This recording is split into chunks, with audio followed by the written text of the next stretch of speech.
Hello বন্ধুরা, আজকে দোল পূর্ণিমাতে আজকে আমি মুরগির মাংস রান্না করব। তো তার জন্য প্রথমে দই দিয়ে মুরগির মাংসটাকে ম্যারিনেট করে রেখেছিলাম তো আধা ঘন্টা মতন। এরপরে এখন আদা রসুন আর ওদিকে লঙ্কা, শুকনো লঙ্কা পেস্ট বানিয়ে এই দই দিয়ে মাখানোর মধ্যে আর একটু ম্যারিনেট করে নেবো। এর মধ্যে ধনে গুঁড়ো, জিরে গুঁড়ো আর ওদিকে লঙ্কার গুঁড়ো এইগুলো দিয়ে ভালো করে ম্যারিনেট করে রাখবো। কিছুক্ষণের জন্য ম্যারিনেট করে এখানের মধ্যে রেখে দেবো। এর মধ্যে এখন সব মশলাগুলো দিয়ে দিয়েছি। এবার এইগুলোকে একটুখানি ভালো করে মেখে 10 থেকে 15 মিনিটের মধ্যে রেখে দেবো। এটাকে ভালো করে মাখিয়ে নিচ্ছি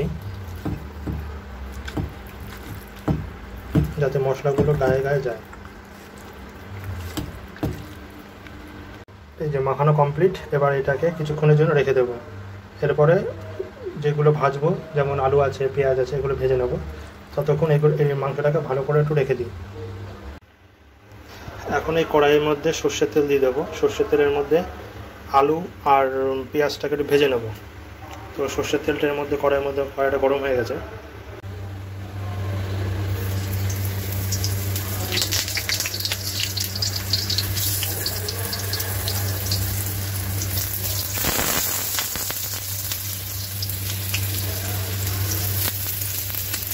আলুটাকে একটু লাল লাল করে ভেজে নেব।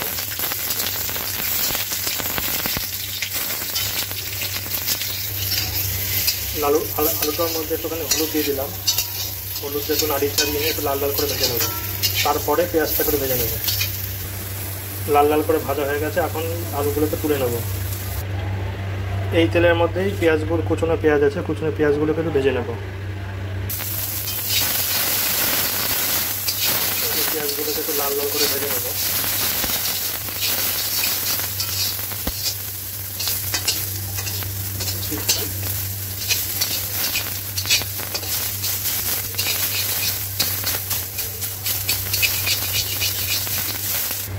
পেঁয়াজগুলো বাদামি বাদামি রঙের হয়ে গেছে। এবার পেঁয়াজগুলোকে তুলে রাখবো। এবার এই গরম তেলের মধ্যে কিছুটা ফোড়ন দিয়ে নেবো।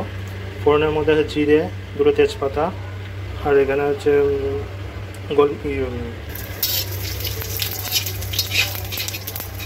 ভালো করে ফোড়ন নাড়িটা দিয়ে নেবো।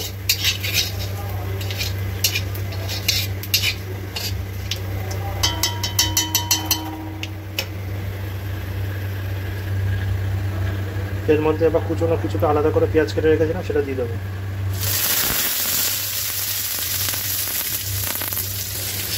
পেঁয়াজটাকে একটুখানি ভালো করে ভেজে নেবো। এবার এরপরে কেটে রাখা টমেটোটা দিয়ে দেবো। টমেটোটা তাড়াতাড়ি যাতে গলে যায় তার জন্য এর উপরে একটু নুন দিয়ে নেবো।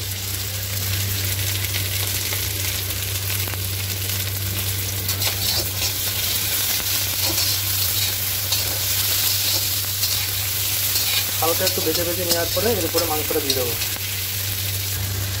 এবার অল্প অল্প করে ভেজে নিয়েছি। এবার ম্যারিনেট করা মাংসটা এর মধ্যে দিয়ে দেবো।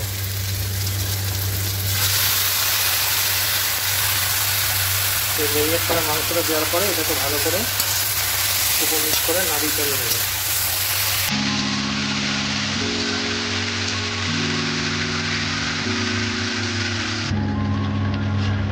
কি সুন্দর মাংসের গা দিয়ে ভালো করে জল ছেড়েছে।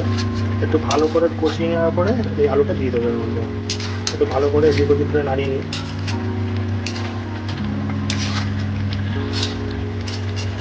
এই সময় একটু গ্যাসের আগুনের চাপটা একটুখানি হালকা একটু কমিয়ে দিলে ভালো হয়।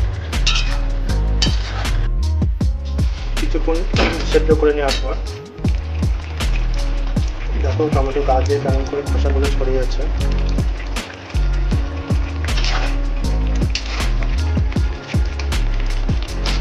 এইভাবে করে একটু নাড়িয়ে চালিয়ে নেবে।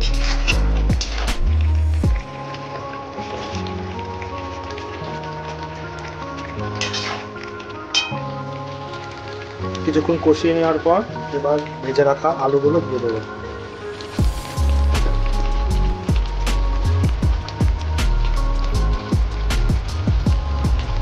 ভেজে রাখা আলুগুলো এর মধ্যে দিয়ে দেবো। এরপরে হচ্ছে যারা মাংসের মধ্যে গোটা রসুন খেতে ভালোবাসে, গোটা রসুন আমার ভালো লাগে, তো গোটা রসুন দিয়ে দেবো। দিয়ে ভালো করে মিক্স করে নাড়িয়ে চালিয়ে নেবে। যে মাংস পুরো কমপ্লিট। এরপরে এখন মিট মশলা, সানরাইজের এই মিট মশলাটা ছড়িয়ে দেবো। এই সানরাইজের মিট মশলাটা অল্প ছড়িয়ে দেবো, যাতে টেস্ট আরও ভালো হয়।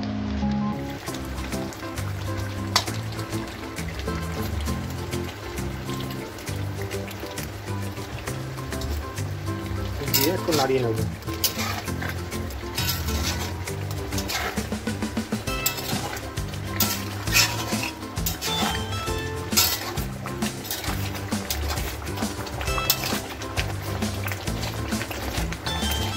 পাঁচ সাত মিনিট একটু নাড়িয়ে নিয়ে বন্ধ করে দেবো। পুরো কমপ্লিট হয়ে গেছে মাংস রান্নাটা। এবার এর উপরে সে ভেজে রাখা পেঁয়াজটা, যেটা অল্প ভেজে রেখেছিলাম, সেটা এর মধ্যে ছড়িয়ে দেবো।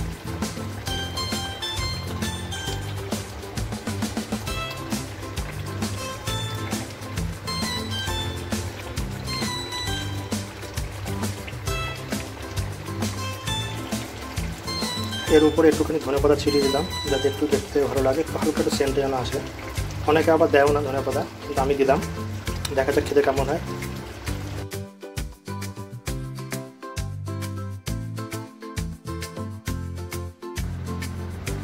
এই হলো ফাইনাল। এখানে মাংস, এখানে ভাত, এখানে একটা কাঁচা লঙ্কা, আর করলাম হচ্ছে তেঁতুলের টক। তো এত কষ্ট করার পর দেখি মাংসটা খেয়ে কেমন হলো।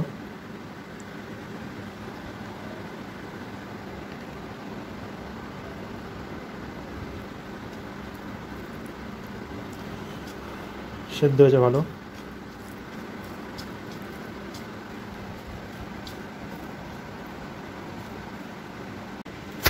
খেয়ে দেখি এবার একটা।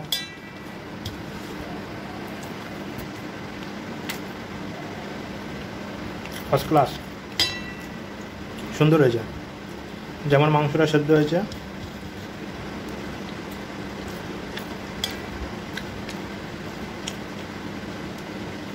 ভালো হয়েছে। তোমরা এইভাবে করে দেখো কেমন হয়, আর ভালো লাগলে অবশ্যই একটা কমেন্ট করো, লাইক করো।